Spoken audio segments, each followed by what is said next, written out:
Hey, good morning or afternoon or whatever time it is that you're watching this video. I decided to, make a page just as a regular Giants fan. I'm just a regular fan. I don't have no connects to inside the team, no sources of any type except just opinions. So I decided to share my opinions as a regular long-term fan.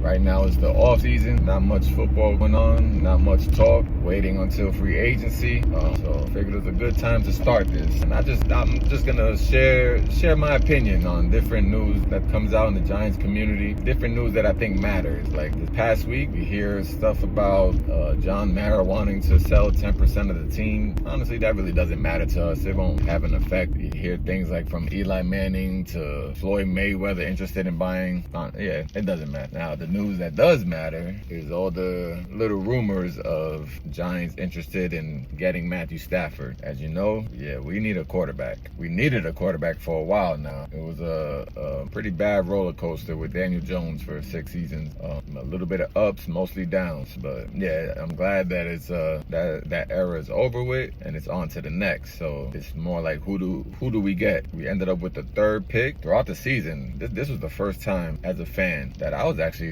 going for them to lose, to have that number 1, to have full choice of who they're gonna pick, and it wasn't enjoyable. I felt like Two-Face or Dr. Jekyll and Mr. Hyde in that game against the Colts, because it was cool seeing the offense actually entertain us, but then it was like we wanted to lose, and honestly, it doesn't matter what type of fan you are, whether you wanted them to win or lose. There's all different types of fans. So there was a lot of crazy talk that week about, oh, you're not a real fan if you wanted them to lose. Oh, you're not a real fan if you want us to win and stay the same we are. You're not a real fan. No, we all have different opinions. That's all. I wanted them to lose. The benefit of that, I did have Malik Neighbors on 2 of my fantasy teams, and that was championship week, and he helped me gain those 2 championships. But anyway, back to the point. So now we have the number 3 pick, so we don't have the full power of picking exactly who we want. The 2 highest prospects, we hear Cam Ward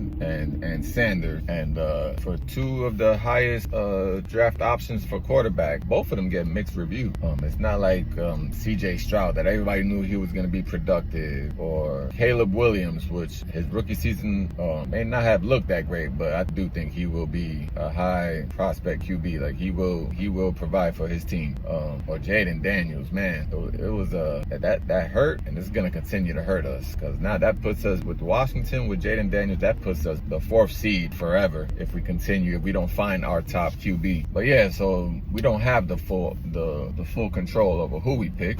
But then the option of Matthew Stafford comes up. Matthew Stafford, 37 years old, but still plays very well. Now, would I trade that 3rd pick for him? No, I wouldn't. But I would be happy if we was to get him, if we had to trade some other assets, a 3rd or a 3rd round pick, 4th round pick or so. I think it will work out good, with or without Cooper Kupp joining. I think it will work out good. It will be entertaining. It will be better to watch. Would it lead us to a championship? No. Let's be realistic. We hear all this talk all the time. It's like, oh, we can't win a championship. Man, let's just be contending for the playoffs in December. I mean, the past 15 years, there's only been 3 or 4 seasons when in December the games mattered, and that's bad. Usually, my wife, thankfully, I'm blessed with. She goes by she supports my hobby of watching football, fantasy football. She supports it. She knows from September to December, we're going by the schedule of the Giants. We schedule our family outings. If the Giants play on Monday night or Sunday night, she's happy, because then Sunday afternoon, we're out and about. She knows from 1 o'clock to 4 o'clock on the regular Sunday, we're going to be home and I'm going to be watching that game. Thank God for YouTube TV that we could pause the games and continue. I have 2 children, blessed with a 5 and a 2-year-old, so sometimes I can't pay full attention to the game. But even my kids start to know, okay, oh yeah, football's on, we can't do this, we can't do that.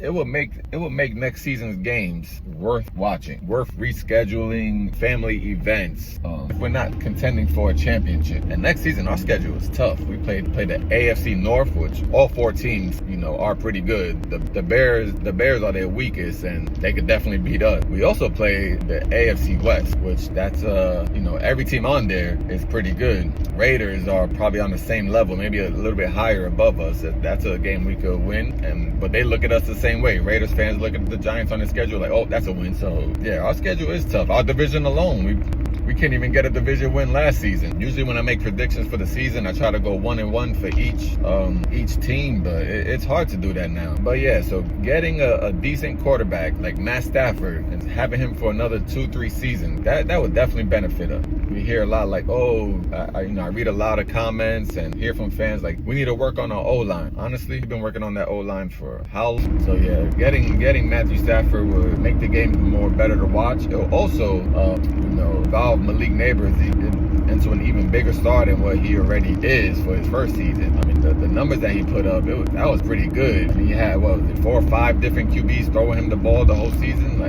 So imagine with a legit, probably a quarterback in the top 15, maybe even top 10 in the NFL right now. Yes, he's older. Yes, it won't lead to a future, but honestly, think about it. If you think about the champions for the past 10 years, none of the teams that won the championship in the past 10 years was a top 5 QB pick. Patrick Mahomes was picked up, 9 or 10, like a trade up for the Chiefs. Matthew Stafford himself, older, traded to the Rams. Tom Brady, we all know that's a 6th round pick. So it doesn't always take a quarterback picked in the top to go compete in a championship. And like I said, let's stay humble as Giants fans. We're not competing in the championship. Let's be happy with being able to compete for a wild card. Okay. We were all pretty happy in 2022 competing for a wild card with the 6th spot, not even the last card spot, like the 6th spot. But yeah, so I think that the Matthew Stafford move, if they could, avoid that 1st round pick, and honestly, that's just news going out there. Realistically, I don't think the Rams are expecting a 1st round pick. They might say that, but we seen in the Hard Knocks offseason, Carolina were pushing for a 1st round pick for Brian Burns, and we got him. We didn't give up a 1st round pick for him.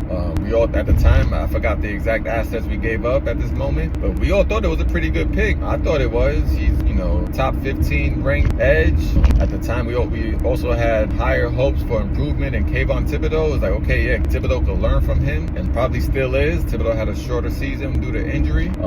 So we got one side of the edge with a solid player. So whether it's Thibodeau, whether we draft another edge, at least one side is solid. Not great. He's no Aiden Hutchinson or anything like that. Not the top 5 ranked, but still a threat. So yeah, we didn't have to give up a 1st round pick as it was rumored or asked, as we seen on Hard Knocks. Not even rumored, it was confirmed. Like the GM from Panthers was asking, yeah, I'll do it for a 1st round pick, and we didn't. So who knows, maybe we could pick up Matthew Stafford without having to give up a 1st round pick and pay him a decent amount. We're gonna have a lot of cap space available the next couple seasons. So yeah, I'm all down for it. So why don't y'all tell me what y'all think? I want to hear all different opinions. Again, I'm not about one of those the right thing, the wrong thing. No, there's different ways, different opinions, and it all matters. As a Giants community, we're all gonna feel different about certain things. So it's good that we understand each other, respect our opinion, each other's opinions, and let's just try to get excited for next season. Because after this past season, man, it's gonna be hard to be rooting for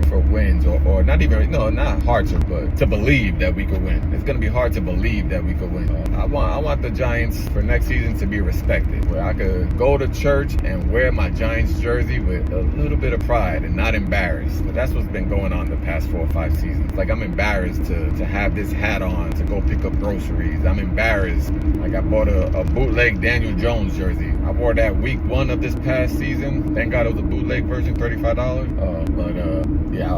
I wore it week 1. Man, took it off right after that game, and I think I rung it to Home Goods, or what's it called? A thrift store. So yeah, let me know what you guys think.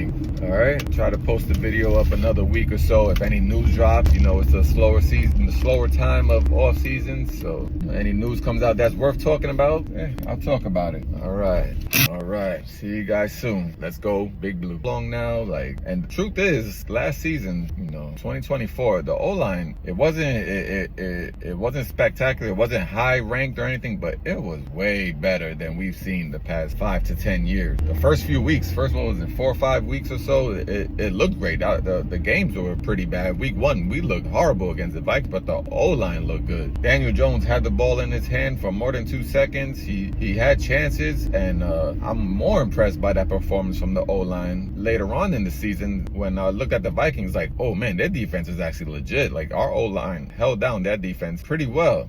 Of course, when our superstar goes down, of course, when Andrew Thomas goes down, that's, things turn around. I remember it took 2 or 3 games that the O-line, in 2 or 3 games, the O-line looked horrible. It took 2 or 3 weeks for them to kind of form things back together, change who's playing what. But for the rest of the season, the O-line, the QBs weren't getting sacked as much as 2023, which, oh man, that was horrible. I think that 2023 O-line it has a good fraction of the reason for Daniel Jones, not only injury, but confidence went down and all. Because in 2022, he looked mediocre. He did the job for us. He looked confident. That game, that winning streak led him into a little confidence boost.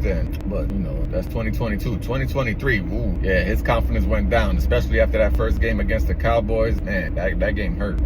But yeah, we seen it in week 2 against Washington. It's like, we're a couple kicks away from getting our first win. The O-line held it down pretty good. So I think if you was to put Matthew Stafford into the O-line that we have, he'll definitely be producing way more than we were getting the past couple seasons. But